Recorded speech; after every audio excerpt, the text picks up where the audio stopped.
sans être convoqué. Mais dès qu'il remplace le nom Mouhamir et il devient Tremblay, du coup, il reçoit des invitations pour passer l'entrevue, comme par enchantement. Au lieu de s'appuyer sur les critères de compétences, expérience et formation, eux ne regardent que le faciès et le coup. Comment corriger le tir au plus vite? Oui! Comment pourrions-nous faire en sorte que les gens venus de tous les horizons, en particulier les nouveaux arrivants, puissent plus aisément apporter leur dynamisme, leurs nouvelles idées, leur savoir-faire? Il faut faire des CV anonymes. Ah oui, ah oui, ah oui. Non. J'ai bien peur que le CV anonyme ne règle pas le problème. Écoute, comment veux-tu qu'un immigrant puisse cacher le fait que sa formation ou ses premières expériences de travail ont eu lieu dans son pays d'origine? Sauf s'il est bif complètement. Ah, tu as raison. Comment est-ce qu'une personne âgée peut masquer le fait que ses premières expériences d'emploi ont eu lieu il y a longtemps? Sauf s'il est bif complètement. Et voilà, on peut tricher avec le nom sur un CV. Au téléphone, on peut bien adapter l'accent qu'il faut. Là, ça, c'est pas bien compliqué. Mais lors d'une entrevue, face à face, que vas-tu faire de cette couleur de peau? Comment allons-nous dealer avec cette peau noire? Faudrait-il que nous puissions tous colorier notre peau en blanc pour un Québec look like skin? Et l'employeur xénophobe peut toujours ne pas donner de nouvelles après l'entrevue, en gardant les silences. On vous rappellera, messieurs, on vous rappellera, hein?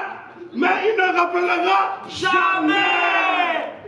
Les entreprises gagneraient à revoir de fond en comble leur processus de recrutement en faisant en sorte que les origines ethniques des uns et des autres ne puissent plus interférer dans les choix. Cela pourrait même aller jusqu'à l'instauration d'une politique de présélection à l'aveugle. Étude après étude, reportage après reportage, il est clair que le Québec a de la difficulté à intégrer ces minorités. Et ce, même après que le problème de langue ou de formation soit réglé. Nous parlons très bien français, nous avons nos diplômes obtenus à l'UQAM, à l'UDM. Mais non, il y a un problème toujours avec les ressources humaines, du moins ceux qui sont responsables du processus d'embauche. Alors vous changez de nom. Comment allons-nous? Mais je te dis, Bombo Wamaleya, oui, il devient Bob Marley. Tu as vu Mohamed l'idole? Il est devenu Mohamed Ali, champion du monde. Moukalena Jackson, oui, lui devient Michael Jackson. Mais même tout près de chez nous ici, Marc Akoto, il s'est fait appeler Marc Croteau. Il est du Parlement ministre. C'est le même humoriste. Ah, mais voilà, il est parti. Mais voilà, la discrimination à l'embauche est bel et bien présente en Amérique du Nord. Et le Québec n'y échappe pas en tout. Certains finissent même par préférer avancer masqués. Comment on a pu en arriver là? La situation est-elle si pourrie que ça? Il faut faire en sorte que les discriminations envers les personnes immigrantes puissent être éradiquées, mais aussi celles envers les femmes, envers les vieux et envers les jeunes, pour augmenter un peu l'égalité des chances. Même les entreprises qui sur leur site font la promotion d'une main-d'œuvre diversifiée, même elles n'embauchent pas plus. Il suffit qu'il y ait sur votre candidature, votre CV, un élément indiquant votre origine ethnique et vous ne serez pas pris. Du coup, le blanchiment des CV est devenu incontournable au Québec. Et voilà. D'ailleurs, une étude américaine a dit qu'un CV sur 3 est aujourd'hui blanchi. Immigrants! Vaut-il mieux blanchir votre CV, blanchir votre look, blanchir votre peau, blanchir votre cerveau, blanchir votre peau, blanchir votre soupe. Et les activités récréatives aussi. Il faut les blanchir. Pourquoi pas? Il faut dire qu'on aime ça, des activités de plein air, comme les vélos de montagne, ou bien la planche à neige, ou bien le kayak de mer. Il faut dire qu'on aime ça faire du camping, hein? Qu'on adore se faire bouffer par les bibis dans le bois. Ça, c'est pas mon genre. Des activités typiquement québécoises.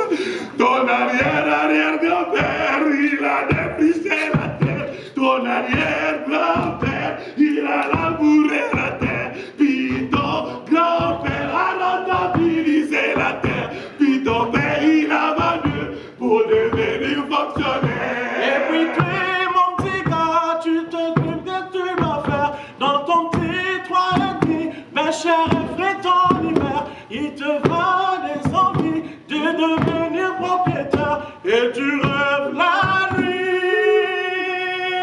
d'avoir ton petit lopin. Moi, j'aime le football. Le football. Mon ami, tu es repéré avec ce talent. Il faudrait aussi gommer tout soupçon ou tout indice à une quelconque culture noire. Même le mot noir, peut-être qu'il faudra aussi le mettre de côté. Ah, il y en a même qui vont jusqu'à supprimer des accomplissements remarquables, comme être dirigeant dans une chorale à l'église. Mais non, arrête de dire ça. Ben oui. Mais je chante, moi. Non. Je dirige ma chorale du gospel. Oh, t'es foutu.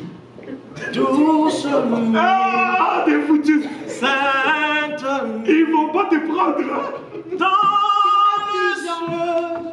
D'être obligé de vivre dans le mensonge, d'être obligé d'être faux, bref, d'être obligé de cacher qui nous sommes pour avoir une chance de décrocher une entrevue d'embauche. C'est l'amour infini. C'est l'amour infini. Et t'es foutu. Ah là là là là là là.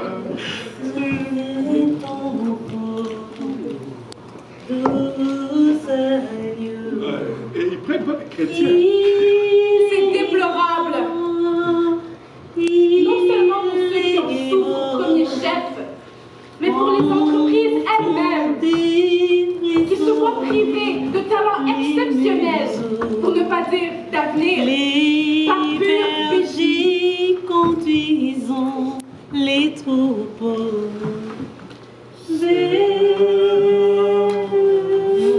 le berceau, berceau de berceau. Douce.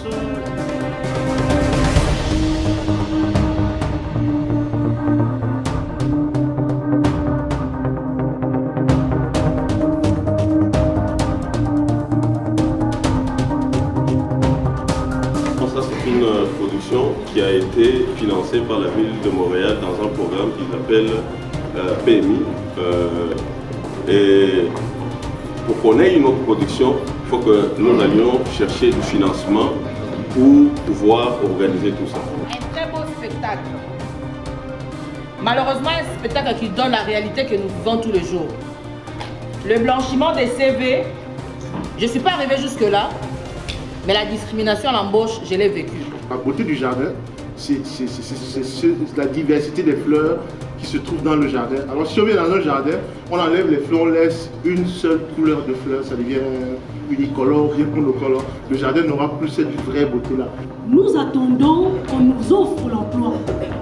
Nous ne réfléchissons pas sur la manière dont nous pouvons créer l'emploi.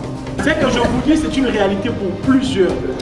Comment que ça se passe, quelquefois nous n'avons pas la bonne information. Non seulement même pour avoir un CV qui soit un CV. La résolution du problème pour moi en tant qu'artiste, c'est d'avoir ces enfants. C'est-à-dire qu'on travaille avec les jeunes de diverses origines justement pour impacter leur esprit. À leur niveau, le problème ne se pose pas. Je travaille avec et puis je vois comment est-ce qu'elles ne font même pas mention de l'origine et tout ça. C'est moi qui l'ai rentré dans la pièce. Donc les enfants sont déjà assis. Et c'est l'éducation à la base. Les adultes, c'est ça le mur.